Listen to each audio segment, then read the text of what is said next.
Հարգելի արտգործնախարար Միրզոյան, տիկնայք և պարոնայք, շատ հաճելի է այստեղ լինել Երևանում և այս ուրախ եմ ձեր հրաշալի երկիրահայցրելու։ Ես այստեղ եմ հստակ ուղերձով։ Եվրոպական միությունն ու Հայաստանը երբեք այսքան մերձ չեն եղել, որքան հիմա։ Վերջին տարիներին դուք իրականացրել եք ընդունել եք օրենսդրություն և անդամակցության գործընթացի մեկնարկի վերաբերյալ և մենք պատրաստ ենք խորացնելու մեր գործընկերությունը։ Այսօր նաև հաճույքով հայտարարում եմ բանակցող կողմերի միջև քաղաքական համաձայնության մասին նոր գործընկերության օրակարգի շուրջ, որը սահմանում է մեր առաջնահերթությունները տնտեսության զարգացման, անվտանգության և դիմակայության ոլորտներում։ Եվրոպական միությունը այս առումով տրամադրում է 270 միլիոն եվրո դիմակայության և աճի ծրագրի շրջանակում 2024-27 թվականների համար։ Սա նախատեսում է աջակցություն բիզնեսներին, բարելավել փոխկապակցվածությունը Հայաստանի և Եվրամիության միջև և նպաստում է բարեփոխումներին ու վայրէջքերին։ Մեր հարաբերությունները իհարկե չեն սահմանափակվում միայն տնտեսությամբ, մենք նաև տրամադրում ենք բնականաշինության և սոցիալ-հոգեբանական աջակցություն տեղահանված անձանց Ղարաբաղից։ Մեր հարաբերությունները առանցքային տեղ են զբաղեցնում ժողովուրդ շփումները, թե ինչու զարգացնում ենք մուտքի արտոնագրերի ազատականացման երկխոսությունը։ Ուրախ եմ հայտարարել, որ Եվրոպական հանձնաժողովը ընդունել է մուտքի արտոնագրերի ազատականացման գործողությունների ծրագրի առաջարկը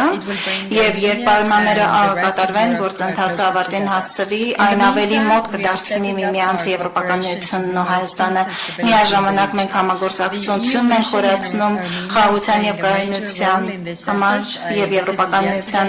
Հայաստանում ԵՄ առաքելությունը այս առումով առանցքային դեր է կատարում։ Երեկ ես այցելեցի առաքելության գլխամած անձամբ ծանոթանալով նրանց գործունեությանը։ Եվրոպական միությունը և Հայաստանը համագործակցում են նաև ճգնաժամերի կառավարման ոլորտում։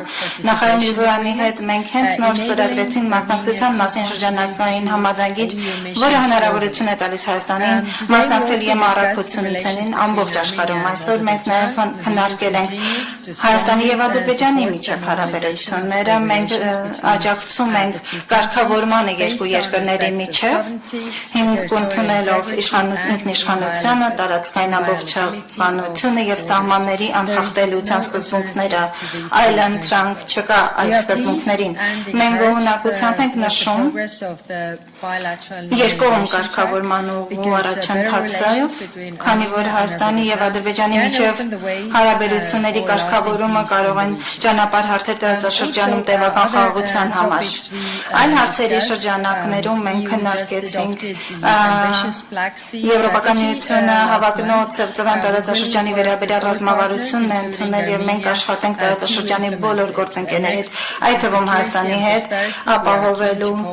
իրագործման ուղղությունը և մենք կապված ենք այս ռազմավարության փոխկապակցվածության ֆլագշիփ ծրագիր իրականացնելու համար։ Մենք անդրադառնում ենք նաև Ուկրաինայի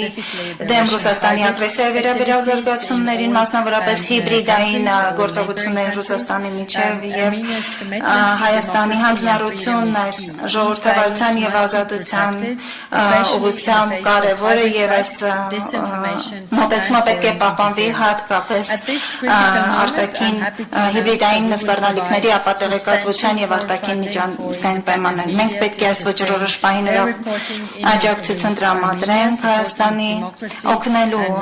Հայաստանի ժողովրդավարությանը և դիմակայունությանը։ Եվրոպական միությունը շարունակելու է կանգնել Հայաստանի կողմին, որպեսզի աջակցելու այս համատեղ ջանքերի զարգացմանը։